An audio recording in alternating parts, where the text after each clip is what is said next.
Hello everyone.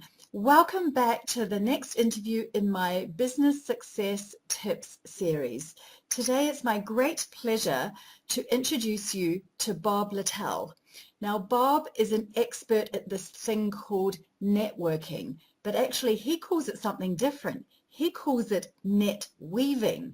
And he's going to explain to you exactly what NetWeaving is to him and why it's a much better thing to be doing than networking.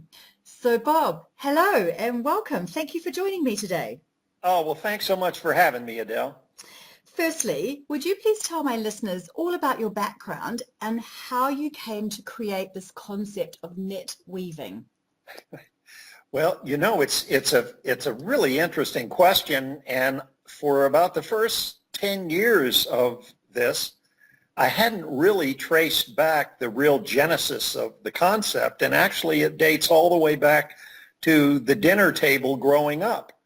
My father was actually a rocket scientist, a real live rocket scientist, and he actually chaired NASA's first inventions board. And he was a genius, and the other genius in my family was my sister, who was 4 years older. And she retired a few years ago as a technical writer at MIT. And my role back at the dinner table was when my father and my sister would get into these philosophical knockdown, drag-out debates, my role was to somehow diffuse the situation and somehow keep my mother from leaving the table in tears saying, why can't we all just get along? Why can't we be a normal family?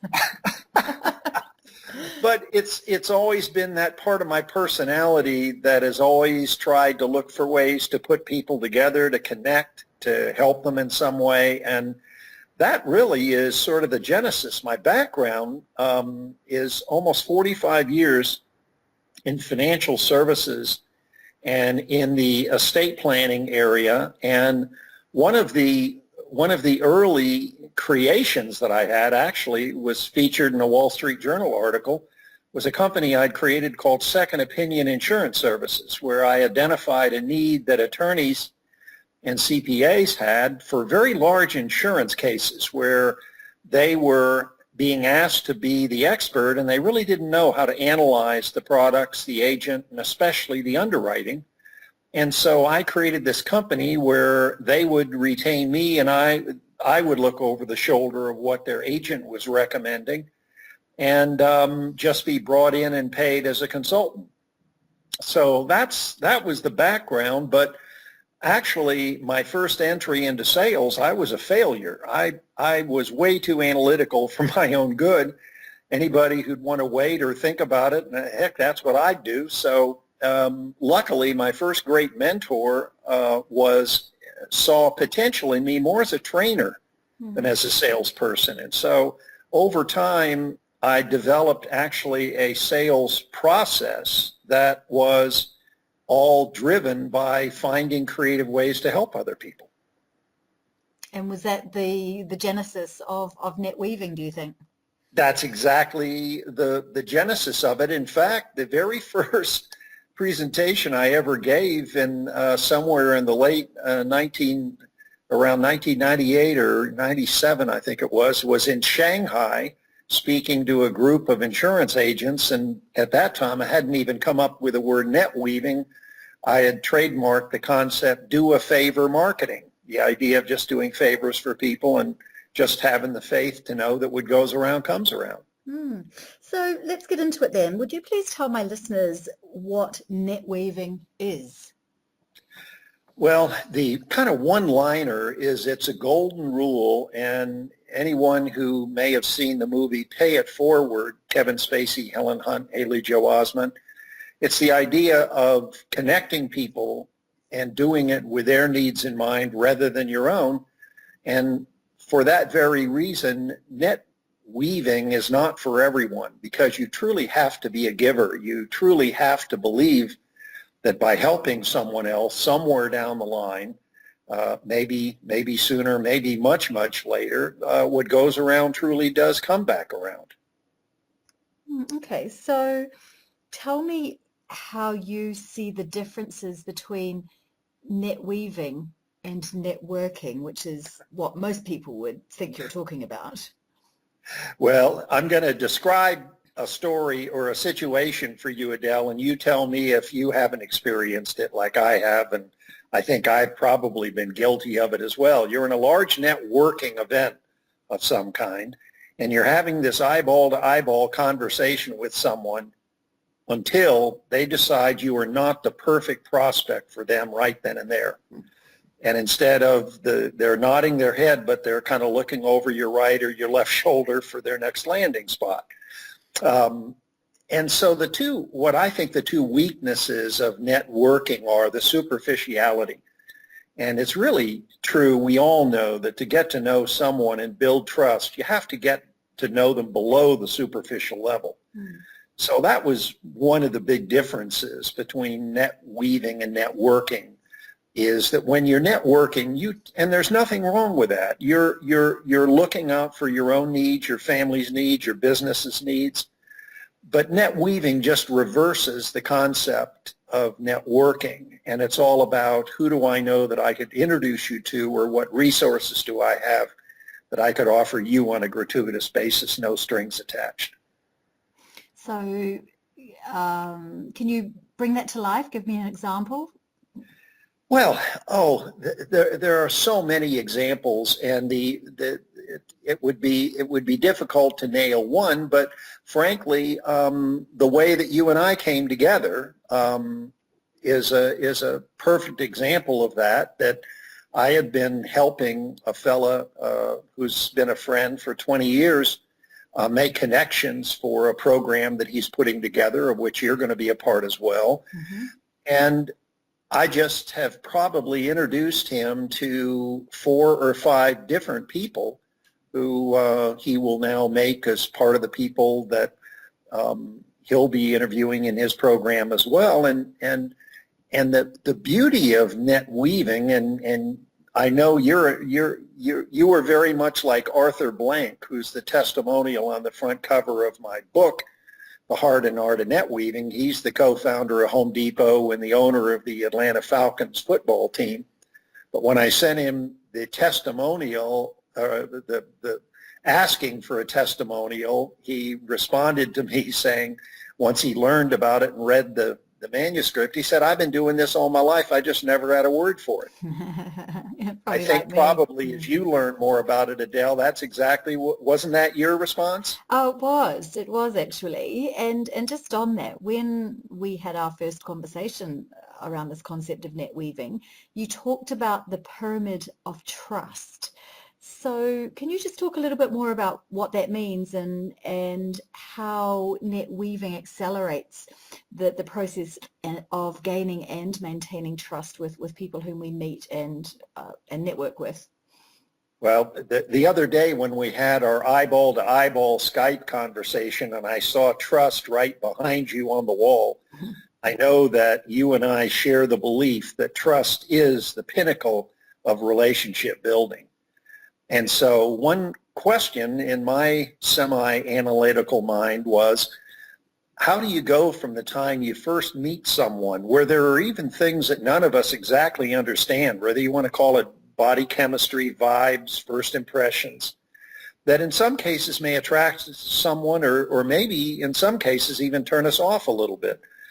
So most of our conversations start at what I like to call the small talk stage, because you're trying to get over that semi-awkward situation and move it somewhere else. But for many people, the whole idea of meeting someone new is so threatening that they tend to stay in what I call the small talk stage. And if you stay there, the relationship never goes anywhere.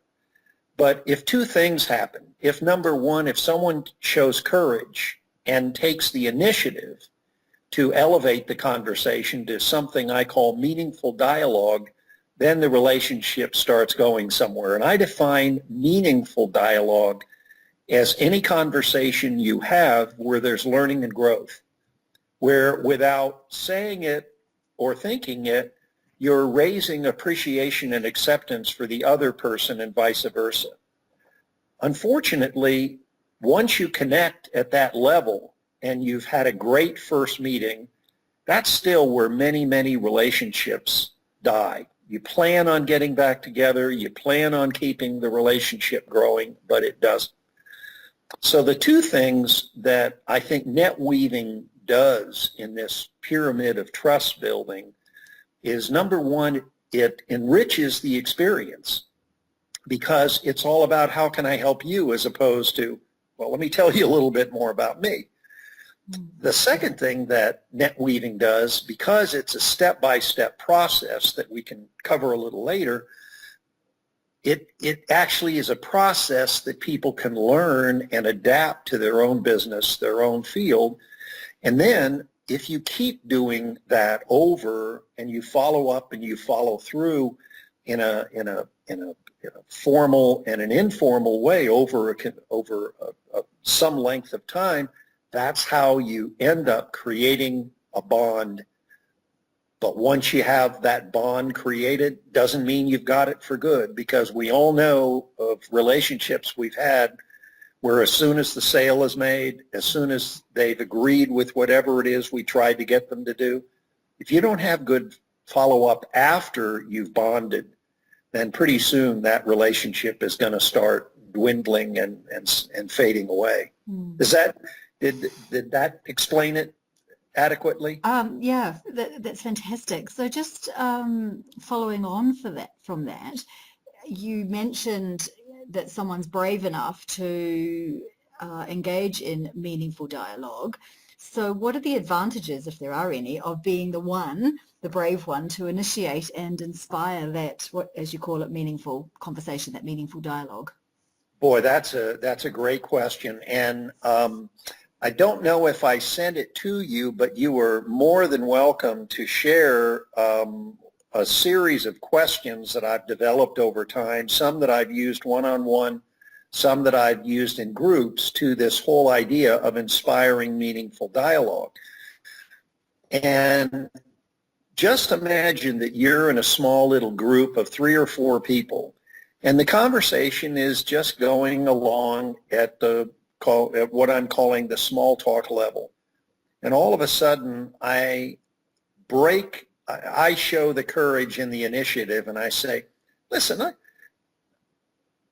if you had to nail down over your career the most important concept or idea that has kind of shaped your career and to a certain extent helped create the level of success that you've attained over your life, any of you in this little group, what would it be? Did it come from a person? Was it a book you read? Was it a movie you saw? So when you are the one that takes that step, all of a sudden people see you in a leadership role. You all of a sudden are kind of elevated by taking charge and by being the one to help promote learning and growth within that little small group. Fascinating. So learning and growth in that small group, would that also include, if rather than asking a question like you've just suggested, offering your own knowledge, not trying to sell anybody, but just contributing your own knowledge on a topic that the group may have traversed? Absolutely. If all of a sudden the conversation is kind of circling around a particular subject, if you can then become, quote, the expert to, in essence, add real value of an article you've read, a book you've read, a speaker you know of who speaks on a particular topic, and you share that information, it does exactly the same thing by asking a question. You are now seen as a leader of part of that group. And incidentally, I don't know if I mentioned this to you, Adèle, but I have a little tip that I think some of your listeners will really like, and I call this GLP, Global, Local, Personal. And so you and I are having a conversation, and I'm just going to play role play for a second. Adèle, I think you mentioned to me that you're involved in the widget industry. You know, I know a little bit about the widget industry, but I'd love to learn more. If you were today to describe on a national or even a global basis, what are the 2 or 3 main challenges that the widget industry is facing? And in your own company, the ABC Widget Company, are those the same 2 or 3 challenges that you're wrestling with, or have you actually found some secret way to get around those that you'd be willing to share with us? And in your own personal role within the company, is that what keeps you awake and what you work on a daily basis? Well, that GLP, if you think about it, is just a great way to get to know about industries, things about industries that you currently know very little about. And it just is a great way also for people who go into a networking meeting just dreading it, to pretend that they're going in on more of a research mission than actually a mission to go in and find somebody to do business with. Fascinating. Really, really interesting. So in our earlier conversation, you told me that there were 3 basic skill sets of NetWeaving. So for my listeners, would you please describe what those 3 skill sets are and why they're important? Certainly.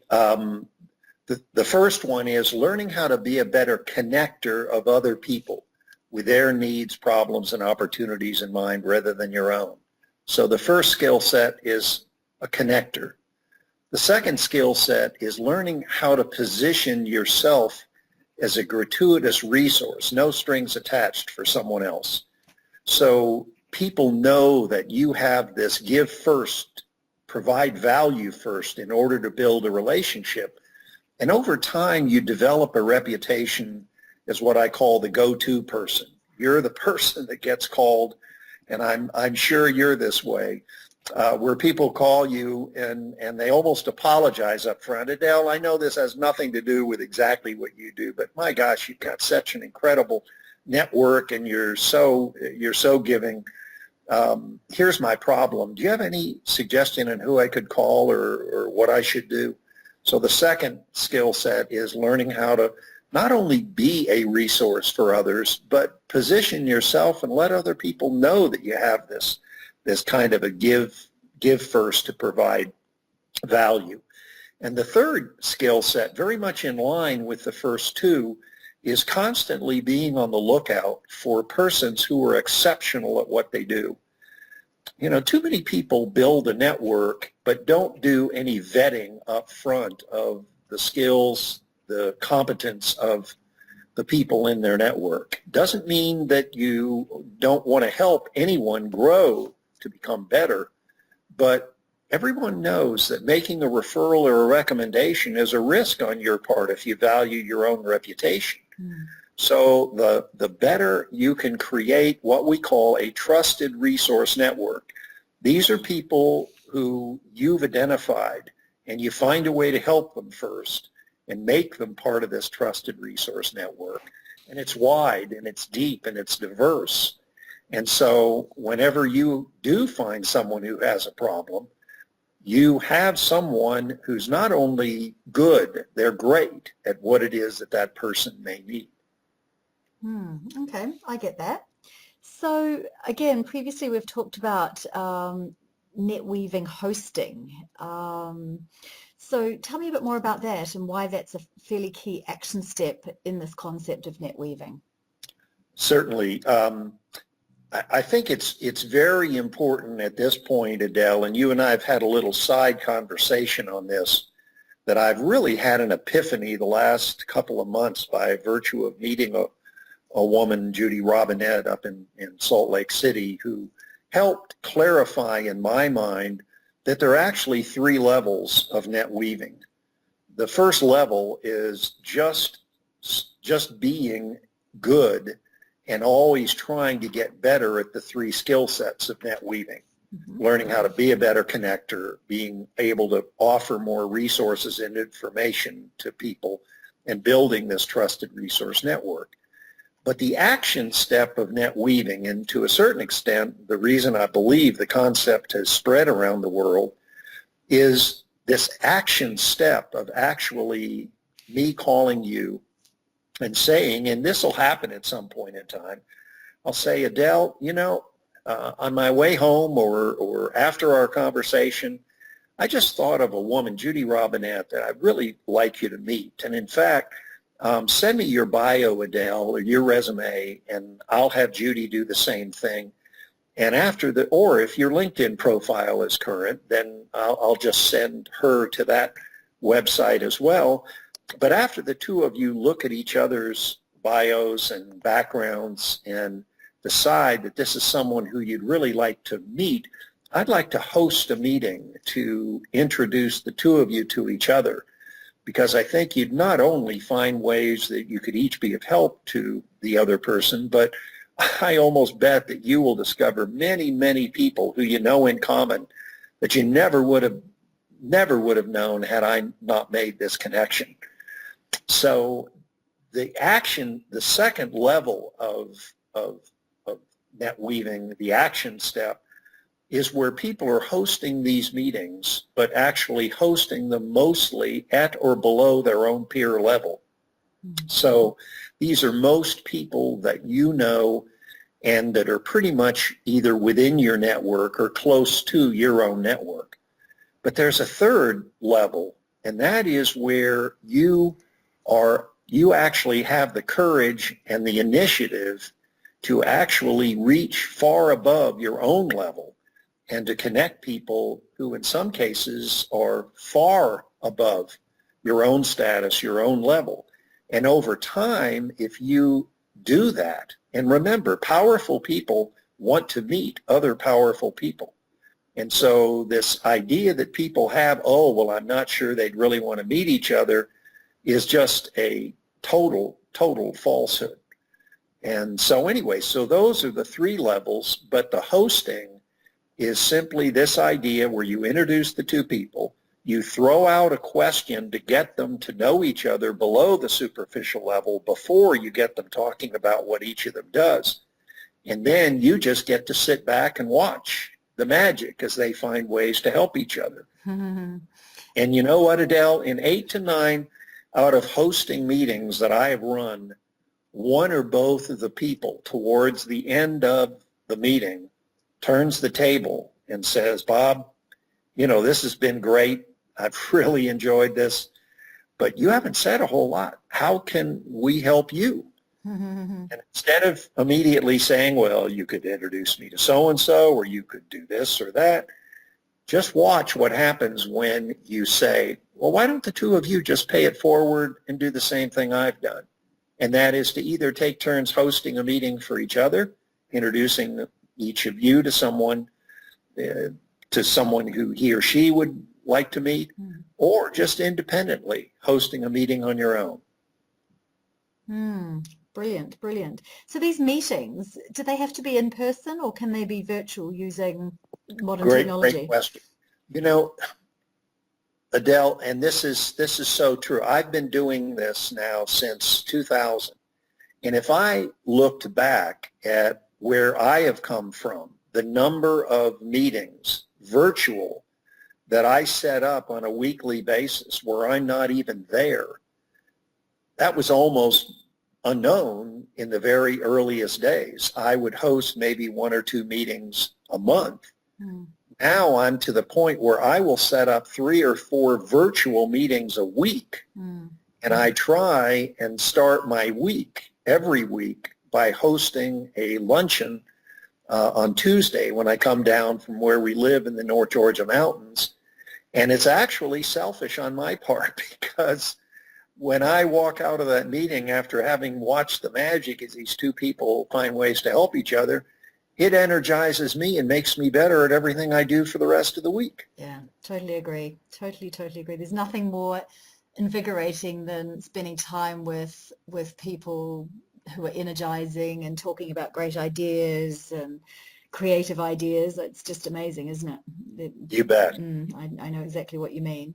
So I understand there's a 5-step NetWeaving process. Am I right?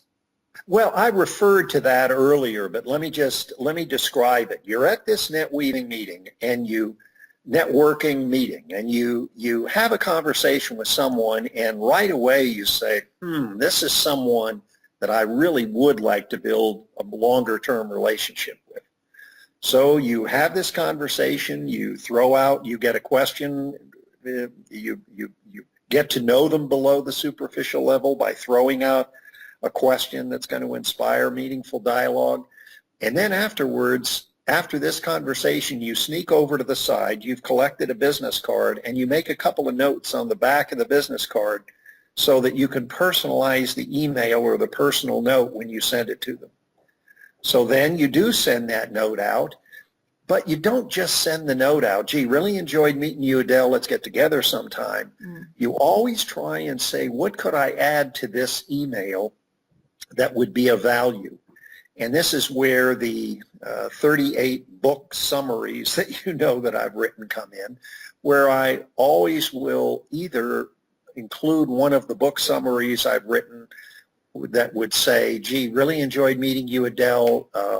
Attached is a summary, or in many cases an article, but very important, don't just attach an article, don't just attach a summary, because people are so busy these days. Either bullet point one or two key things from the article that related back to the conversation that you had, or if you send an article, yellow highlight before you scan it, and then refer to a couple of those points in the article. Then either follow up that with, gee, let's get together and actually have a lunch or have a breakfast or just have a cup of coffee or tea. And then as you're now getting to know them, you're constantly thinking, who would be somebody within my network that this person would like to meet? And then the next step would be to actually set up, this is assuming that you want to take it to level 2, actually set up a meeting, to host a meeting to introduce them to that person. Okay, got it. Now, NetWeaving is now globally connected or considered to be the business version of the concept of pay it forward, and you referred to that earlier in the movie. How did that come about? Well, you know, it's interesting because I think all cultures and all countries have some version of the golden rule, which is do unto others what you would have them do unto you.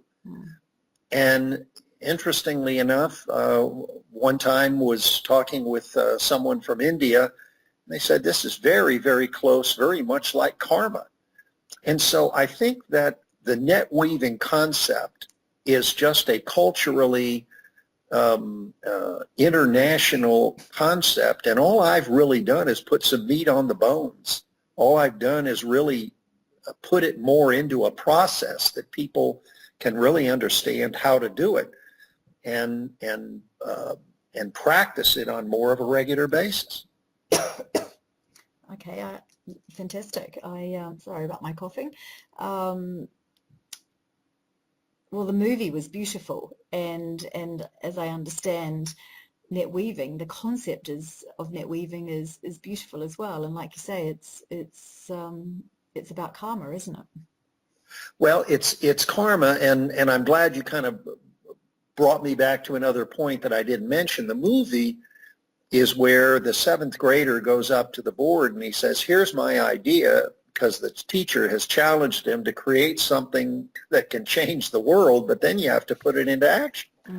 So he draws this diagram where he shows one person connecting 3 other persons, and then each of those 3 people have to connect 3 other people. And the movie and the book is actually a look back through the eyes of a reporter who chronicles how the world gets changed by this simple little idea of people just helping someone else, and then they have to pay it forward and do the same thing. And NetWeaving, by virtue of hosting a meeting to introduce 2 people to each other and then asking each of them to pay it forward, that's why after I read the book and saw the movie, why I called Catherine Ryan Hyde, the author of the book the movie's based on, and I was the first elected president of the Pay It Forward Foundation, and with her permission, NetWeaving is the business version of Pay It Forward.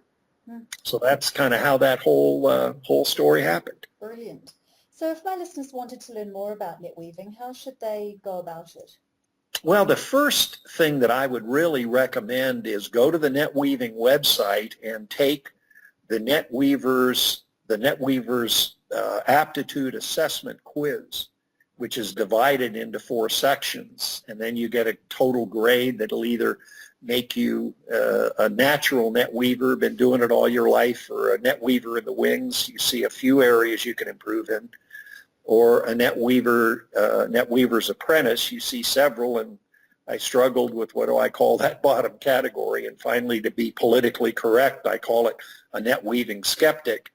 And take that quiz. None of the information is retained. You can take it as many times as you like, but take it now and create a kind of a starting point, and then watch what happens when you take it again in about 6 months, and watch how you've become better at several of the skill sets. Brilliant.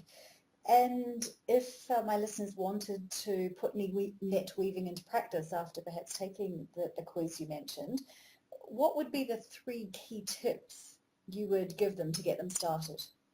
Well, the first tip would be start making sure that in every conversation that you have with someone, that you first are asking questions about them. And not only questions about them, but see if you cannot be the one, individually or in a group, to be the one to show courage and initiate and create inspiring, meaningful dialogue. So tip number 1 would be start listening more carefully to needs, problems, and opportunities that you could help someone else with.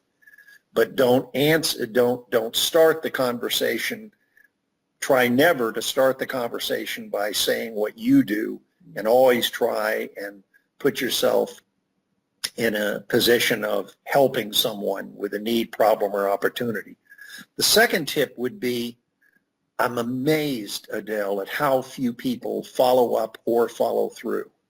And follow up is within 24 or 48 hours doing something to acknowledge that you really want to move the relationship to the next level with this person. But the most successful people who I have known over my entire career not only follow up, but they follow through. And follow through is the quality, but even more importantly, the creativity with which you follow up. So the second tip would be, when you're ready to follow up with that person, ask yourself, what could I do now, either in an email or something special that would make that person, in the way of following up, this is what I'm calling follow through, that would make that other person say, wow, no one has ever done that for me before. The third tip would be the 2 mottos of NetWeaving. Good things happen to those people who make good things happen. But about 5 years ago, after having done this now for over 10 years, I realized that many of the highest level connections that I had were because I had opened the door and made an introduction for someone else. And that's when I came up with a second motto, and that is one that I so strongly believe in. When you open the door for someone else, you never know who you will meet as a result. So constantly be looking for ways to open up doors for other people, to make connections, to elevate your own image by helping others raise their image. Beautiful. And I think you may have already answered this question, but I'll ask it anyway. So what do you think the greatest benefit is that one can expect to get from embracing and implementing NetWeaving into their businesses and lives? Well, Adèle, I would have a hard time describing where I am at this point in my life. I'm 68 years old, but I am more passionate and I am more energized in the morning, even in the evening. Sometimes I have a very tough time, like you do, shutting it down. Because when you're really doing something that is not only helping other people, but you get to see the benefits of it by virtue of people consistently calling, telling you the impact that it's had on their lives, on their businesses. I mean, can there be just any better way to live your life than just finding ways to help other people and then just kind of basking in the light of the thanks that you keep getting? Yeah. Yeah, I think that's a very good place to be and a good place to live.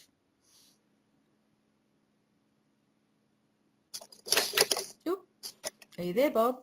Yes, Oh, sure. sorry.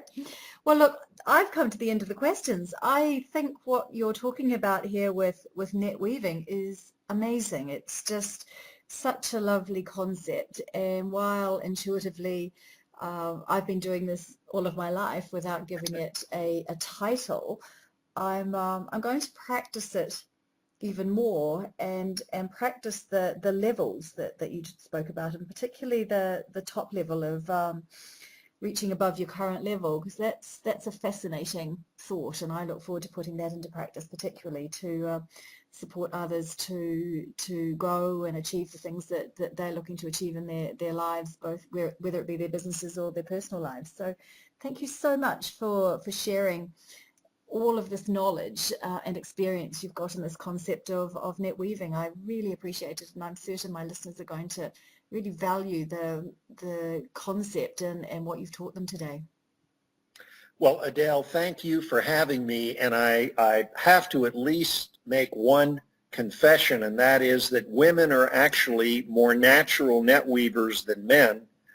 And I may have told you one time, a friend up in Big Canoe where we live said, "Bob, don't kid yourself. Your wife is a better NetWeaver than you will ever be." So we males have to work harder at this than you females. You're more natural at it, but I do believe that if women will really study this and really apply it, it can have a tremendous impact. And I've seen this happen for women inside companies who adopt this and who go up inside at the corporate level in ways they never dreamed by making these connections actually for males inside their company. Well, that would be another half-hour conversation exploring that, and we're not going to do that today, but maybe we'll keep that one on hold for another time. Great. Fascinating. Thank you so much, Bob, and I look forward to catching up with you again very soon. Thanks again, Adèle. Okay. Bye-bye. Bye-bye.